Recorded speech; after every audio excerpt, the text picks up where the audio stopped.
തീരദേശത്തെ സ്ത്രീകളുടെ ജീവിതം വളരെയേറെ സങ്കീർണമായിട്ടുള്ള അവസ്ഥയിലേക്ക് എത്തിയിരിക്കുന്നു എന്നുള്ളതാണ് പൊന്നാനിയിലെ വീടുകളുമായി ബന്ധപ്പെട്ടുകൊണ്ടുള്ള സന്ദർശനത്തിനിടയിൽ ഞങ്ങൾക്ക് മനസ്സിലായിട്ടുള്ളത്. കെട്ടിമേയാത്ത പുരകൾക്കകത്ത് വളരെ പരിതാപകരമായിട്ടുള്ള സാഹചര്യത്തിൽ ജീവിക്കേണ്ടി വന്നിട്ടുള്ള സ്ത്രീകളുടെ അവസ്ഥയാണ്. വളരെ ദയനീയമായിട്ടുള്ള ജീവിത സാഹചര്യങ്ങളിലാണ് അവർ കഴിയുന്നത്. ഇവിടെ ഞങ്ങൾ അന്വേഷിച്ച സമയത്ത് ഒറ്റപ്പെട്ട് കഴിയുന്ന സ്ത്രീകളുടെ എണ്ണവും കൂടുതലാണ്.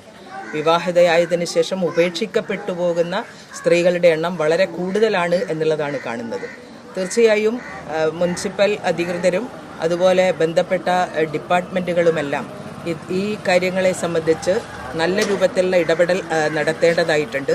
തീരദേശത്തെ സാധാരണക്കാരായിട്ടുള്ള പാവപ്പെട്ട ജനവിഭാഗങ്ങളുടെ ജീവിതാവസ്ഥക്ക് മാറ്റമുണ്ടാക്കിയെടുക്കാനുള്ള അടിയന്തരമായിട്ടുള്ള ഇടപെടൽ അനിവാര്യമാണ്.